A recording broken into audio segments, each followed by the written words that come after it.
everybody. Welcome to the Playmakers podcast. I am Topher. That is Neff. We are now in episode 7. Last Topher's week's repping. episode was a little wacky, mostly because technical difficulties precluded me from making it as good as I wanted it to be. But we're back on target, back on schedule here. And Topher repping his new favorite NFL team. That's a good point. If you didn't see it, we spun a wheel to pick my new favorite NFL team. It landed on Denver. So rocking the Broncos, Peyton Manning. Classic. George said he texted you. He did. He He shot out saw it. welcoming me to the Broncos clan here. We hinted at it last week. We didn't really dive all the way into it, but it's big news. It's weird news, and that is Russell Wilson's. I don't. Wilson. Would we call it a trade issue, a unsettled issue? I don't really know how to describe what's going on here with Seattle. I'm pretty sure he's just saying that so they can be like, I'm pretty sure he's just talking mad smack. I mean, I don't think he's talking mad smack. Just like he's saying stuff like he's frustrated and stuff like that. But I guess that's just so that they could get him some help. Yeah, Not that's that he necessarily wants to leave. Yeah, because he hasn't requested a trade from Seattle or anything like that. But there was also the thing from his agent of the teams that allegedly he said he would sign off on if they traded him there. And that was, I have it here for reference here. He said he'd be okay going to the Las Vegas Raiders, the New Orleans Saints, the Chicago Bears, and the Dallas Cowboys. And if you are on the internet, you've probably seen like the mountains of Chicago Bears fans begging for Russell Wilson. So he's been there for 9 years. He has one of the biggest quarterback contracts in the league. 4 years, 140 million. Still has 3 years left of that deal. What do you see? What do you make of the situation? So you said you just think it's a leveraging chip, like a bargaining chip. Do you expect anything to come of this? Wait, like, you mean if they're gonna do something for him? Either way, do you think they trade him? Do you think they fire Pete Carroll? What do you think Seattle should do or will do? Do you think the Pete Carroll era in Seattle is over? I think you could say that they've underperformed since the early 2010s because they still have Russell Wilson, who's gotten better as a professional quarterback, but the rest of the team has gotten much, much worse, and there's no real sign of improvement. So it could be coming to an end. Certainly, I think that'd be a valid decision. The only problem is I worry, is it too late to find a good coach to replace him? I mean, imagine just like Byron Leftwich. That's an interesting thing. I see all the people with the Russell Wilson trade rumors. Where are the Byron Leftwich to replace Pete Carroll rumors? That'd be much better for all parties. He's a pass-friendly coordinator. He's a young coordinator. That actually, I like that a lot. I feel like that's a better solution for Russell Wilson and the Seahawks organization than cutting ties with him. But I mean, because you can't really let Russell Wilson walk. Like, no, he's Russell Wilson. you can't. I mean, is it fair to say he's the face of the franchise, not just now, but just in general? Yes. Also, well, DK, maybe. No, If I'm not talking now. I'm talking about just like, is he the guy when you think of the Seahawks as a franchise, not as a team right now, but just ever? Oh man, I still think of Sean Alexander. That man was a beast. That's true. Wasn't he like a league MVP in the 2000s? I feel like he was. Might not have been Seattle, but yeah, he like almost single I handedly led also that. still think about that one Matt Hasselback game where he's like, "We're gonna get the ball and we're gonna win," and then he throws a pick on the first play, and they run it back for a pick six in overtime, and they go to lose. You know, this isn't what I meant where I wanted this conversation to go, but now I have to. I think it's interesting. Can we call the Seahawks a disappointment of the 2010s? Because think of how much promise they had. They won a Super Bowl, and then immediately went back to a Super Bowl. And then have they even made a title game since? I don't even know. How disappointing is that? Well, I mean, no, they haven't made it back to a title game after that one botched loss. Seattle, are the Seahawks going to end up on an episode of that SB Nation video series, Collapse? That one. I feel like the Legion of Boom Seahawks could honestly be on that because they had Dude, those Bam two Super Bam Bowl. Cam. Dude, imagine that. Imagine today's team with like Bam Bam Cam and like Oh, Cam Jamal Chancellor is Adams. one of the coolest players in NFL history. I kind of miss the Legion. Do you know the play of Cam Chancellor when they were playing the Panthers in the playoffs and he jumped over the long snapper Yeah, and they called it a penalty? So they re-kicked it. And then the next play, he did it again. I mean, if you know who Cam Chancellor is, you have to know that like that, and also every time he hit someone, they like died. I was about to start playing devil's advocate for trading Russell Wilson, and then we got super sidetracked. So I get. Okay, I but mean, like they shouldn't trade Russ. They should fire Pete no, Carroll and hire Byron. yeah. If Pete Carroll is pissed at, or oh, excuse me, if Russell Wilson is pissed at Pete Carroll, you side with Russell Wilson. I mean, he threw over 4,000 yards and 40 touchdowns. Also, his moon ball is very pretty. He has one of the, oh my, it is so pretty. The way it just lofts up in the air for like an hour, but it's perfectly on the money. Oh, that is a pretty. Why don't they do that more often? They don't have any other big receivers like DK. They have DK and they have Lockett is a good like third guy, and Third, he's well, still a great wide receiver too. yeah. I'm just saying, he's like your true. Remember He's when like, that team had Doug Baldwin? all right. One last thing I want to say on Russell Wilson, which I forgot that this segment was talking about, is he is 33. He does have 3 years still left on his contract. An interesting thing, he threw the most interceptions he's ever thrown in a season in his career this past year. So maybe those are all potential worry spots. But it's also worth noting he takes better care of his body than just about anybody in sports. It's actually scary. So he's probably fine till like 38 if you get, at least especially if you get good protection around him. So maybe that's not an issue. If a team comes in with a good offer and you're, Oh my god! you probably shouldn't take it anyway, but who knows? We'll see what happens with Seattle. Let's move past Seattle and let's talk about your favorite team in all of sports, regardless of context, the Dallas Cowboys.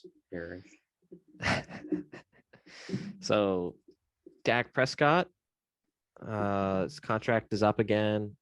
Tomorrow, we record this on Monday, if you don't know. Mhm. The franchise tag deadline is tomorrow, so we'll see if they franchise tag him. The expectation is that they will. Whoopsies. Expectation is that they will. We'll probably put something on Instagram if they do or don't, because it's a big story. But even if they do, there's still contention here in Dallas. I'm just gonna let you take away your thoughts. You have plenty of thoughts on Dak Prescott. We disagree on this pretty heartily here. Okay, I'm not saying we disagree, and I'm not saying that he's a bad quarterback. I'm just saying that he hasn't really,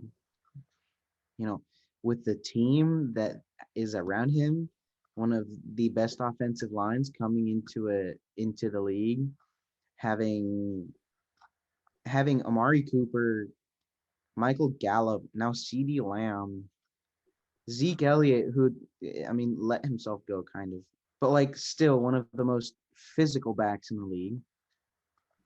And a defense like that, you should not be losing as many games as they have been in the past 2 or 3 years. Dak Prescott is a good quarterback. I'm going to say it. No matter how bad I don't want to say it, Dak Prescott is a great quarterback, but he hasn't proven himself. He really hasn't. He just hasn't. I agree that he's a great quarterback. I disagree that he hasn't proven himself, because what more can you realistically get from the guy? I mean, this past year before he got injured, he was having his best season yet. He was the league leader in passing yards. He was more accurate than he's ever been. Like 9 touchdowns in 5 games is pretty good, but they still went 2-3. Injured. I mean, they still went 2-3. Like, what else can this guy do? Like, honestly, he's thrown for over 3,000 yards every year of his 3,000 yards and 30 touchdowns every full year of his, and 20 touchdowns every full year of his career. He's never had a completion percentage under 60%, and only one year was under 65%. I don't know any reason why they shouldn't commit to Dak Prescott at big money. I'm just saying, I don't know why Dak Prescott wants to stay in Dallas. Well, that's a good point. I mean, you can do better. He could probably do better personally. I just don't think Dallas can do better. So I don't know why they're playing these like cap hardball games, because they're not going to do better. And they keep going after like the best players too. Like, even if they get Russell Wilson, because we said Russell Wilson is like he would approve a trade. How much better realistically is Russell Wilson going to be than Dak Prescott? Not much, because the Cowboys are booty. I mean, they're still going to have the issue of their offensive line being older. They're still going to have the issue of their having a terrible head coach. They're still going to have the issue of having a defense that's always injured. Like, I don't see what the point is of pissing off a quarterback like this instead of just giving him a 5-year contract of about $40 million a year. So Dallas should just give Dak a nice 5-year. Or Dak just, get out of Dallas. Yeah, that too. If you want to get paid big money, go to San Francisco, Chicago, the same 5 teams that are linked to every single quarterback alive. Go to New England. Why the hell not? Actually, don't do that. Although I did see New England, they're going to do everything they can to trade for Jimmy Garoppolo. Actually? Yeah, that's a real report. I'm not pulling that out of my ass. That's a real thing. Yeah, Tom Brady 2.0. Oh my gosh. Except not as good. Ready for your diet brand, your Walmart great value, Tom Brady. You're welcome, New England. Oh God, I'm so glad the wheel did not. I like how you hopped on the Jimmy G train a few years ago. I did, but he's like, I was always like, Topher, no. Yeah, you're right. He is the most overwhelmingly average quarterback alive. He will probably not be bad, but like it's like Phillip Rivers, except Phillip Rivers actually. That's disrespectful to Phillip Rivers. He's like Andy Dalton, but worse. Okay, yeah, Andy Dalton. That one makes sense. He's a less exciting Andy Dalton. Do you have anything else you want to add about Dak or the Cowboys? The Dallas Cowboys. I mean, as long as Jerry Jones is your owner, I will agree with that sentiment. Sorry, we're a family-friendly channel. Yeah, we don't do much of the curse, but the Cowboys are an exception. Because this is the absolute wildest year in the history of quarterbacks in the history of ever. There's another quarterback-related item I feel like I really want to bring to the floor here, and that is the draft class. We've talked about before, this is a comically stacked quarterback draft class with some of the highest rated and best performing prospects you could ever imagine. But the one that's kind of come out of the blue over the past couple months and is now, in the mind of Chris Sims at least, the best quarterback and overall prospect in the entire draft is Zach Wilson of Brigham Young University. And I get it. I completely get it. I mean, he's athletic. He's got a strong arm. He makes those off balance on the run 50-yard bullet passes that you see from Aaron Rodgers and Pat Mahomes and Matt Stafford that just make everyone drop their jaw. Do you think the hype is a little too crazy here? Am I wrong for not believing in the hype as much? Honestly, I didn't even know who Zach Wilson was until the draft talks started. This is now like the 8th time I've said he went to BYU, but why I bring that up is that this past season, he's had, honestly, his first 2 seasons at BYU were also pretty good, but this past season was the one that made him a draft, like, first-round guy. He played nobody. I went through his schedule. He played what I would call 4 somewhat good games. He played UCF in the bowl game. He played on the road against Boise State, on the road against Coastal Carolina, and they played Houston. Now, Houston had one of their worst years in recent memory. Boise State, that was their first game of the season, and they've had one of their weaker rosters, and again, had not played for like 5 months, and that was their first game. UCF, it was in a bowl game, and UCF's defense is Swiss cheese even against bad offenses. And Coastal Carolina, I would say, is legitimately good, had a pretty good defense, and that was by far Zach Wilson's worst game of the season. Now, Sure. to be fair to him on that last note, is that game was scheduled like on Wednesday and played on Saturday. So I will give a little bit of an excuse, but the fact remains he played one legitimately good defense, and it was his one bad game, and that is not nothing. I can't really say anything. I don't know anything about the guy. Yeah, it's an example, I think, of trying to it's trend riding. That's what it is. They see a kid who's athletic and makes awesome throws on the run, and because Pat Mahomes is what Pat Mahomes is, that is now what everybody wants more than anything in a quarterback. They want that dynamic element. Okay, but like Patrick Mahomes will do Patrick Mahomes things. Exactly. No one else can copy him. Exactly. It's become the norm. Like everybody wants that crazy dynamic quarterback. And I feel like this might be a tiny bit of a reach to an extent. Maybe he is the second best quarterback. I definitely think it's a reach to say he's better than Trevor Lawrence. I don't know. Trevor Lawrence is the best prospect since Andrew Luck. Easily, I think, as quarterback. I mean, I honestly, I'm guilty of this too. Like, because he's so hyped and like people have loved him since he was a senior in high school as a quarterback prospect, people are gonna be a little nitpicky with him. They're not gonna look to see what's great about him. They're gonna, because they already know he's great. They're only looking for the bad things. So that's why his draft stock is for some reason falling, despite him. Like, did you see the video from his pro day? Trevor Lawrence's, where he's just throwing absolute piss missiles, like 70 yards. Like, he's done literally nothing wrong in the draft process. And even this past year, like, they made the playoff. They won the ACC. He beat the hell out of Notre Dame in the ACC championship game. He did. And the Notre Dame is a good defense. They're a very good defense. And he beat the hell out of them. And he I crushed think they Pitt. just got It's good unlucky defense. against Ohio State. I'm not even gonna lie. What? I'm not even gonna lie to you. I think they just got unlucky against Ohio State. They kind of did. And their defense really let him down. But him in that game, he had over 400 yards. He did his part for the most part. He wasn't his sharpest, but one of his weaker performances, again, was 400 yards and 2 touchdowns against the Big Ten champion. So, like, what are we doing? Why would we pick Zach Wilson, who has played, I don't know, 0 games against elite competition, over a guy who's won a national championship, been to another national championship game, been to another playoff, has won 3 straight ACC championships, has lost, I don't know, like 4 times as a starting quarterback at any level, including high school. Who did they win in the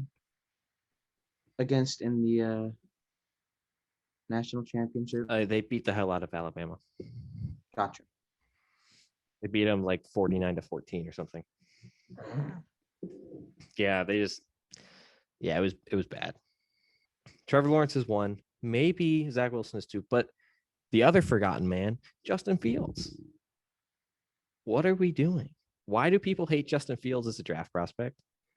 Because he played in the Big Ten, and everyone hates the Big Ten. Like, I understand he had a bad game versus Alabama. I understand that his 2020 was not as good as his 2019. But, like, did you watch the game against Clemson? We had 6 touchdown passes and 400 yards against the ACC champion, undefeated ACC champion, the team everyone assumed was the second best team in college football. Did we watch the same game? Are we watching the same Justin Fields? Well, I mean, I think people think that same reason you think Zach Wilson is overrated. He didn't play anyone until Clemson. Yeah, he beat the crap out of Clemson. Like, and the year before, he played a full Big Ten schedule again. The Big Ten this year was so awful. That is true. But he played well the year before, and the Big Ten wasn't as bad that year. Okay, but like you're saying, it wasn't as bad. It's just, I guess. Was it still not good, not great? But it's probably better than like Texas, San Antonio, and the bad teams Zach Wilson played, right? That's true. But he and Ohio State almost lost to Indiana. Yes, that did happen. But He was Indiana was good, weren't they? struggling versus Indiana. Wasn't Indiana a good team this past year? I mean, yeah, I mean they were okay. I mean, I wouldn't say they were great, but they were playing good. They were playing some good football. Yeah. So I don't see. I mean, I've heard Russ Wilson or yeah. Oh my gosh, all over the place here. I've heard Justin Fields like early coming into the year is described as an athletic Russell Wilson, who you'd be stupid to take, who's stupid not to take. And now I saw some people list him as low as fifth. I've seen him ranked lower than Kellen Mond, ranked lower than Trey Lance. Dude, you gotta rank him below Kyle Pitts, 100%. Well, Kyle Pitts maybe as like just a pure talent, but like as in the quarterback hierarchy, he is way too low. Like I will listen to Trevor Lawrence. Number one, fine, no worries there. I get it, makes sense. He's probably going to be Pro Bowl floor as a rookie. Year two, like number two, but Zach Wilson that much better? Is Mac Jones better? Is Trey Lance better? Is Kellen Mond better? No, he's not. Just straight up no. I have better- watched no. both of those guys play a lot. I've seen a lot of Ohio State and a lot of Texas A&M. Kellen Mond is just straight up not that good. He's 100% okay. Justin Fields is sometimes a little bit worse than that, but most of the time, I'm much better than that. Do you want to give any shout for some football guys, draft guys? Well, first of all, since we're talking about college football, the Gators are gonna bounce back next year, 100%. They're Florida's gonna be fine. The Gators are gonna win the national championship. I'm calling you now. As a proud student of Florida, I don't know if I can agree with that one, Chief. They'll be good. Emory looks really nice in practice, but no, they're not going to win the title. They might win the SEC East again, though. I'm just playing. Look out for our guy Kyle Pitts, though. Oh, I've seen him mocked as high as 2, and I 100% agree. Because he's not a tight end. He's just a receiver. Wide receiver, tight end, slot receiver, anywhere. Wide receiver. Just put him anywhere. He's just the guy. He's the guy. I don't know what his pro day, if that even happened, but I guarantee you he has a better 40 than a guy that big has any right to have. And he's got hands that are better than most receivers ever. Yeah, he's just a beast. Honestly, just a beast. A Travis Kelce-esque beast. I think George Kittle. They're just different. All right. I think that's all I have for football stuff. Do you want to talk about NBA stuff? The NBA All-Star game? Mm-hmm. I'm gonna let you take it away. You go. What are your thoughts here? Well, first of all, I gotta start with the matchup. Even though none of the teams are trying. Like, let's be honest, no one ever tries during All-Star weekend unless you're trying to do some crazy shit.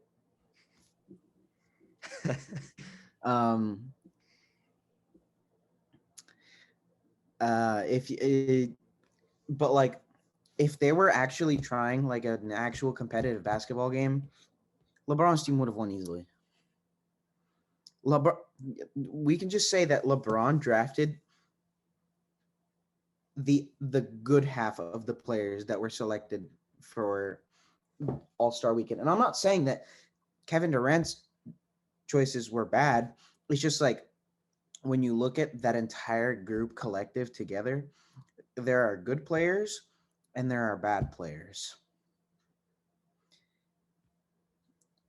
If you see Giannis go first, who are you drafting next?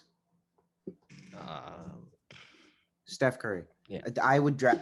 Well, Like, I mean, to be fair to KD, of course he's going to draft his teammate.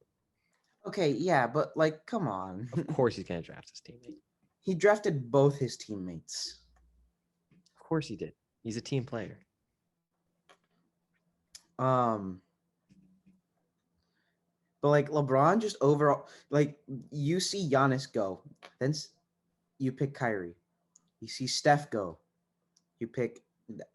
Actually, I don't know his entire team. I don't remember. Well, I know his starting five was the East minus Giannis. And they got back like I don't even know, someone whose name is escaping me. They get Luca? I don't even remember. No, because LeBron's team. I remember LeBron's team because it was like the better team. Yeah, it was noticeably better. Like, because LeBron had Giannis himself, Steph, Luca, Dame. Like he was bowling. He was straight bowling. And then we got to talk about the dunk contest. We got to talk about the dunk contest. Who do you think should have won the dunk contest in your opinion? I mean, I'm okay with Anthony winning. I mean, you get the fun Tracy McGrady throwback. He plays for the Trailblazers, so I like him. I mean, you're probably gonna rep for Obi, right? I mean, I didn't really care about the dunk contest because it wasn't as spectacular as it normally is. I mean, what were the two memorable dunks? You have Obi jumping over two guys. And then you have Anthony with the Tracy McGrady. It's also again, it's Obi Toppin and Anthony Simmons, and I don't even remember what the third guy was. It was he was oh man, the dude from Indiana. Yeah, Pacers. this was a very not exciting dunk. Could you imagine a dunk contest though, where it's like Zion versus Aaron Gordon and Zach Aaron- LaVine. Could you imagine that dunk contest? I would watch that. I would watch that 100 times over. That'd probably Oh be yeah, epic. I would. I mean, This is just a very dry, I think, yeah, dunk contest. but I mean, they couldn't really do much because people didn't want to play in it in the first place because of COVID. They thought it was unsafe. Makes sense. I mean, yeah, it does make sense, but the thing it's just like they could have at least gotten a like. I'm not saying they're bad dunkers, but it's just let's get someone who's like over and over and over again in the news with Anthony Edwards. Yeah. Why Anthony Edwards not here? I don't know. Yeah. And then the moving on to the 3-point contest, you see Steph Curry won that for Klay Thompson. He was like, who do you think would win if Klay Thompson was there? If it's Klay versus Steph? I mean, Klay already beat Steph once. That's true. I mean, if you give me, they have like best 2 out of 3 in a 3-point contest, I'm still going to take Steph. Are you sure? No, I'm not. Okay, if you were to choose any player in the history of the NBA to make all 30, it's 30 balls, right? I believe so. I believe it's 30. You were to make all 30 shots in a 3-point contest, who would you pick? Me personally, Klay Thompson. Go ahead. Yeah, I would either pick Klay, and if I don't pick Klay, I'm picking Steph. I might pick Steph though.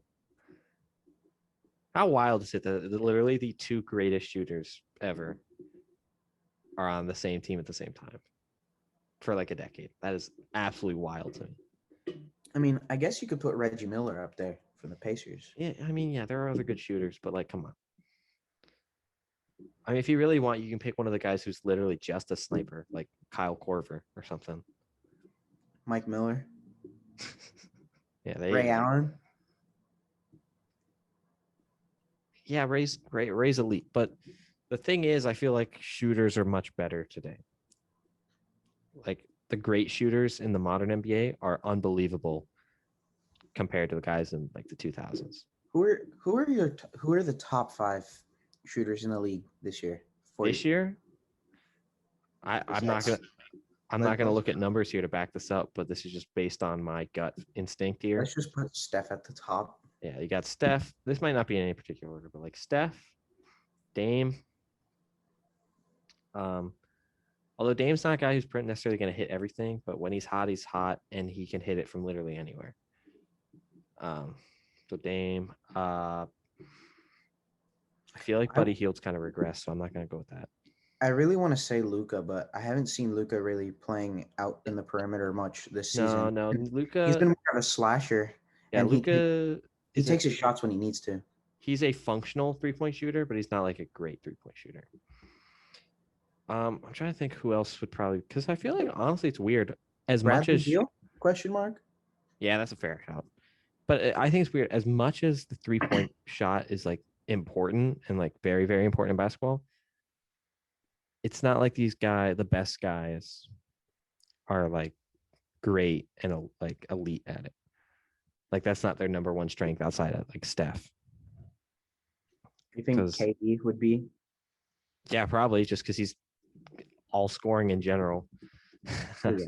Kevin Durant's probably just better at it than anybody ever, because that's just how he is.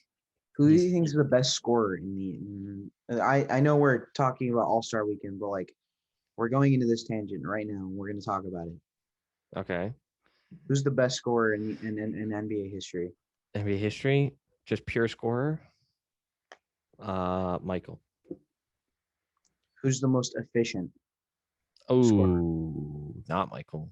Not anybody before the year 2000. Probably. Actually, pure efficiency, you could make a fair shot for Giannis.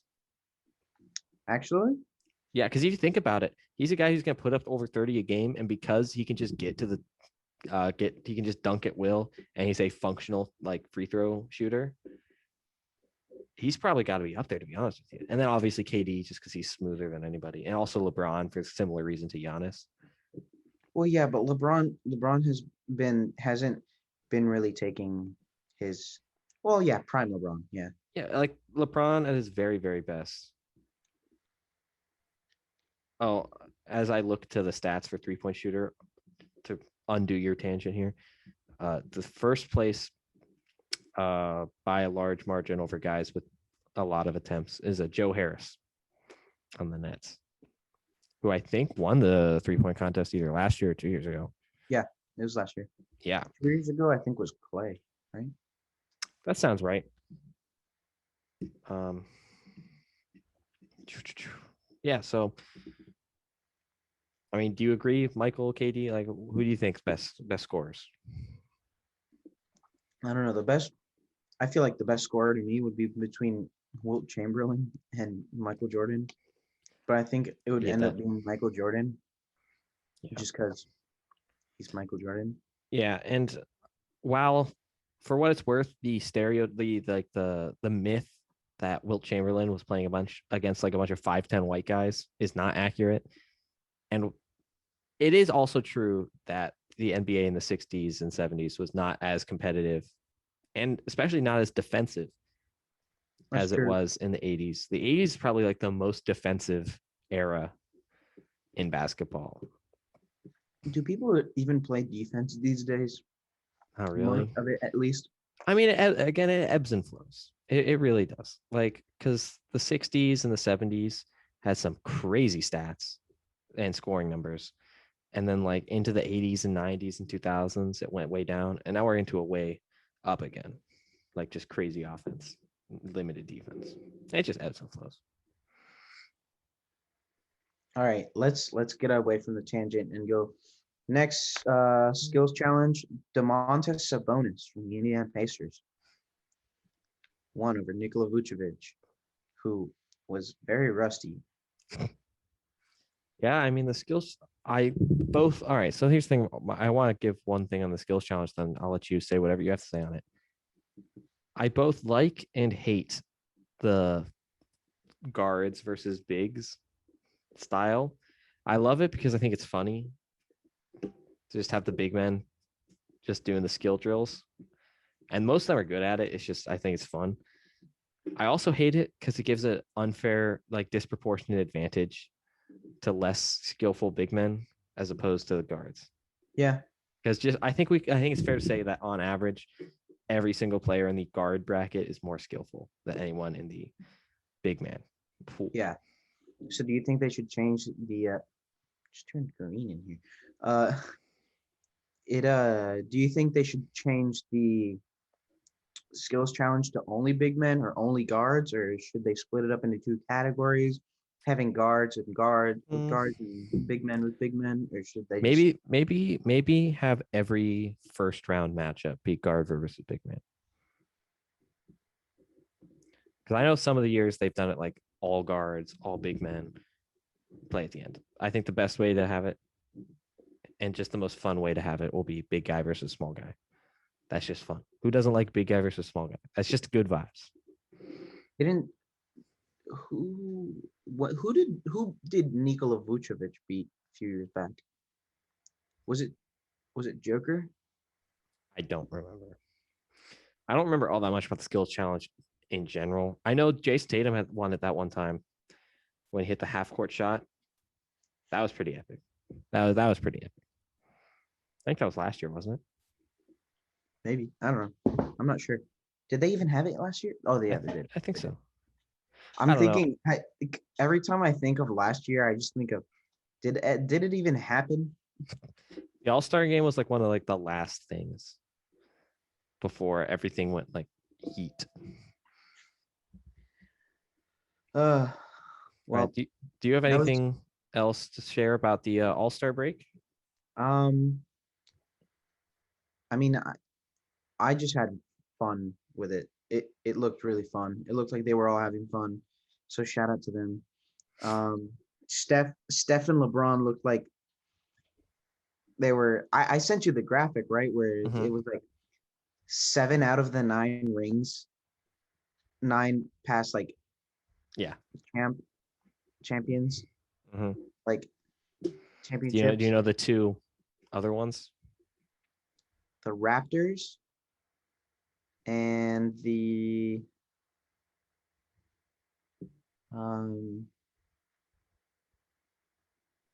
oh man, what was the other one? I feel like I remember it. It was also Kawhi. Was it the Spurs? Was it really? Spurs in 2013? Oh, yeah. Right. So if you add Kawhi to that graphic, there's 9 of the last 9.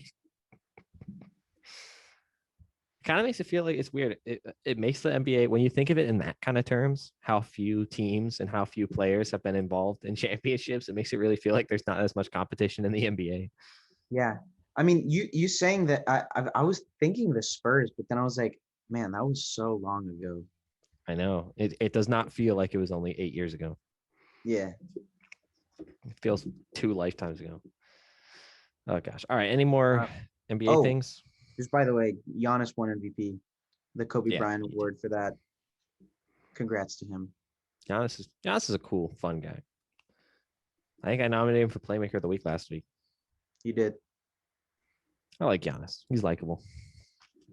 I hope he stays in Milwaukee for his entire career. He might not, and if he doesn't, fair play to him, but I just think it'd be fun. We didn't really have much for basketball this week. I mean, because it was mostly just the All-Star, and while that's fun, it's just not that meaty. Right. Like, I didn't even watch that much of it, but it's just a fun. I wore my Luka jersey, just by the way. Nice. Repping an All-Star. Yeah. Well, there's the other basketball thing we have to talk about. Oh yeah. And that's next week, or I guess into this week. This week we have the. Wait, is it called March Madness this year? I assume so. It's always March Madness. Yeah. But the bubble's heading up your way, isn't it? Mm-hmm. It's all in Indianapolis. You're in, not Indianapolis, but close enough. I thought they were gonna have it here at Skajot. Oh, is it Skajot? Shot. I don't know how to pronounce it. It's a really weird name. Regardless, it's all in Central Indiana. Mm-hmm. They're gonna hold it at the Lucas Oil, I think. Awesome. They've done that before. It's just it's a fun place to have it. It's always cool when you have a smaller field game in a big football arena, which sucks because it won't be sold out like like a fun year. But Yeah. regardless, it's a cool venue to have it in. But yeah, so this week we have the rest of the conference tournaments. Mm-hmm. Hopefully Florida goes on a run, although looks like we're locked into the tournament. So good on that front. I don't think IU is in it. Hey, Is IU... you're always alive until you lose in your conference tournament. Because theoretically, even if you lose every single game in the regular season, you can still win your conference tournament and make the tournament. IU has been playing some horrible basketball. It's just horrid. I have been disappointed so many times over again. That's disappointing. I feel like college basketball is more fun if Indiana's good. It's like with like Notre Dame in football or Texas in football. It's more fun when they're there. Right, so Could you imagine college football without Alabama? yeah, that'd be fun. I want college football, but but college football without Texas, boring. College football without Notre Dame, boring. Honestly, college football, we don't have USC really, and that's kind of sad. Yeah. I mean, it's like at least college basketball is fun this year because we don't have to worry about Kentucky or Duke or That's true. those. All the blue bloods are gone, which is good and bad. It's good because it's just a bunch of new people and it's not the same old teams, but it's also kind of bad because it's kind of fun watching those teams. Like you want to root against them, Mhm. and when they suck, what's the point? Yeah. All right. Well, regardless, so next week we will dedicate a lot of time. We're going to do a whole bracket show. We're going to talk about all the teams. I'll do research because we're not huge college basketball guys, but the one exception to that rule is March Madness, because March Madness objectively kicks ass. Oh yeah. Like no matter how little I care about college basketball in the regular season, March Madness is great. Have you ever met anyone to get the March Madness bracket all 100% correct? No. I think I've met people who've gotten it close. I always feel super confident in it, and then it blows up really fast. I feel very bad about myself.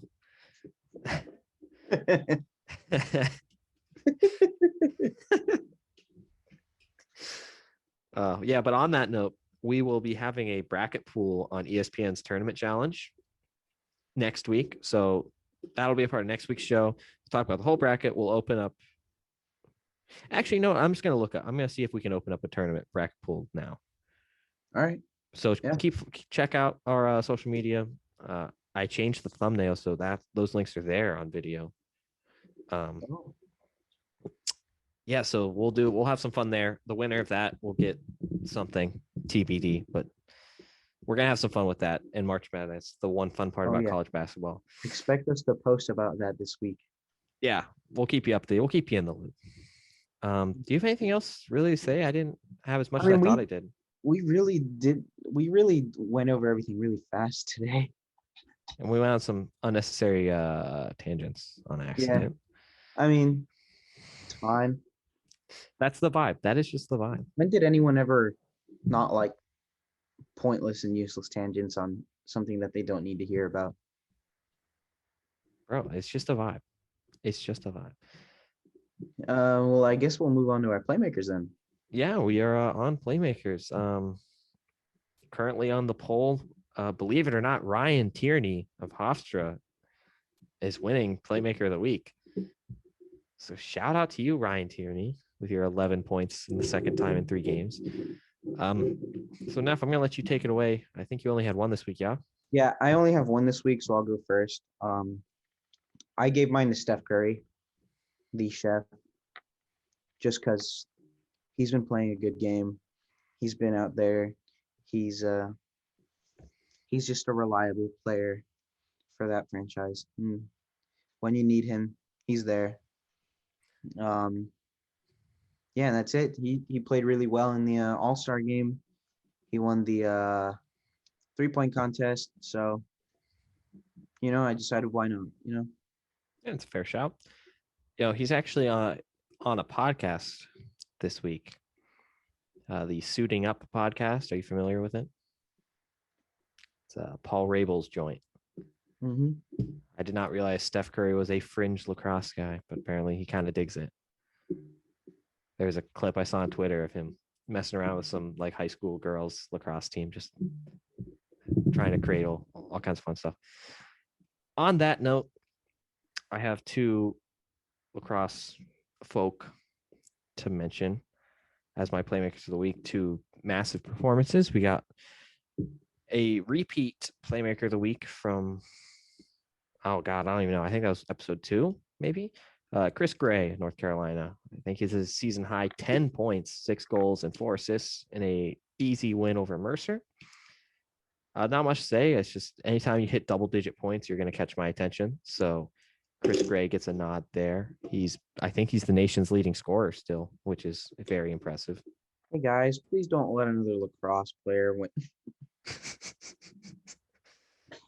And then my final playmaker of the week is another lacrosse player from the team I believe is the best in the country right now, the University of Maryland, Logan Wisnauskas, the attackman/midfielder. He's mostly a goal scorer, but against Johns Hopkins, he turned provider. He had 7 assists, 9 total points for the Terrapins in their big rivalry win against a pretty shit Johns Hopkins team.